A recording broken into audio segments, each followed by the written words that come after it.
پہلی بات کہ جملہ کمالات کی جامع ہے حضور کی شخصیت، کوئی شک نہیں۔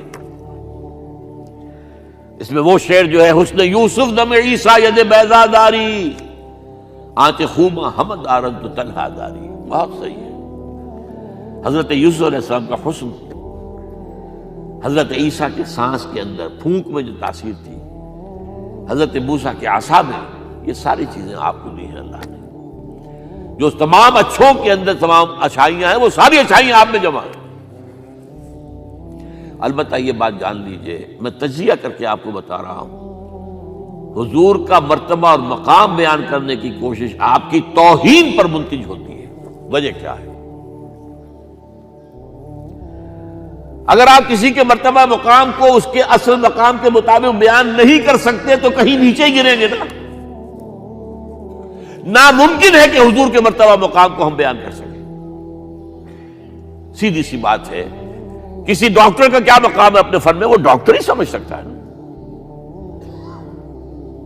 کسی انجینئر کا کیا مقام ہے اپنے فن میں، کوئی انجینئر ہی سمجھے گا نا۔ تو حضور کا کیا مقام ہے، کوئی نبی اور رسول ہی سمجھ سکتا ہے، وہ بھی نہیں سمجھ سکتا۔ کیوں؟ نیچے سے اپنے اوپر والے کا پورا ادراک ممکن نہیں ہوتا، اوپر والے کو پورا ادراک ہو سکتا ہے نیچے والے کا۔ ظاہر بات ہے کہ حضور سب سے اونچے ہیں، سب سے اوپر ہیں، افضل الانبیاء ہیں، افضلہم۔ اس اعتبار سے وہ لطیفہ ہے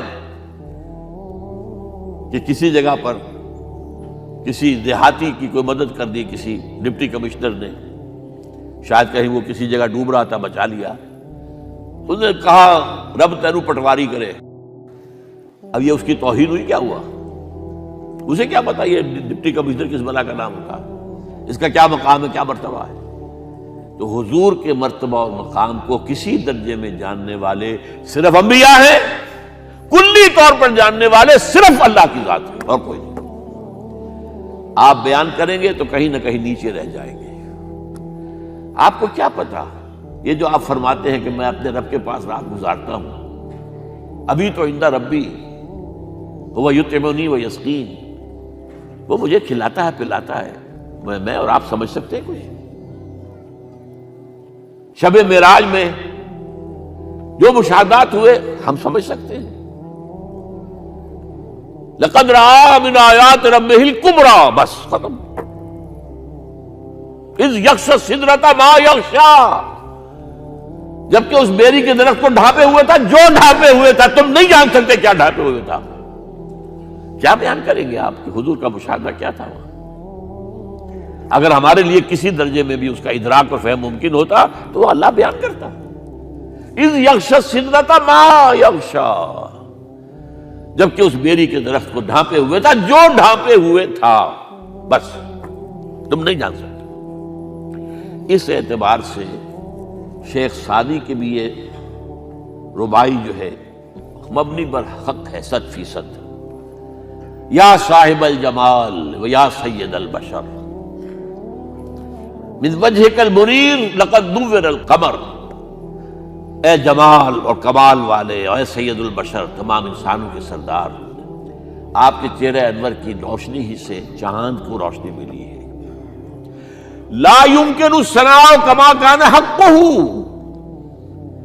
ممکن ہی نہیں ہے آپ کی ثنا جتنا کہ اس کا حق ہے۔ یہ بات میں نے بیان کی ہے، آپ نے شعر کے انداز میں پہلے سنی ہوگی، لیکن میں نے اس کا تجزیہ کر کے بتا، ممکن ہی نہیں ہے کسی انسان کے لیے کہ حضور کے مقام اور مرتبے کو بیان کر سکے۔ جو کوشش کرتا ہے، جرأت کر رہا ہے، جسارت کر رہا ہے، کہیں نہ کہیں توہین کا مرتکب ہو جائے گا۔ ہاں، بحیثیت بشر ہم پہچان سکتے ہیں حضور باپ کیسے تھے، حضور شوہر کیسے تھے، یہ ہمیں سمجھ میں آ جائے گا۔ حضور حاکم کیسے تھے، حضور منصف کیسے تھے، حضور سپہ سالار کیسے تھے۔ تمام جو بھی حیثیتیں ہو سکتی ہیں دنیا میں انسان کی، وہ تمام حیثیتیں جمع ہیں حضور کی ذات کے اندر۔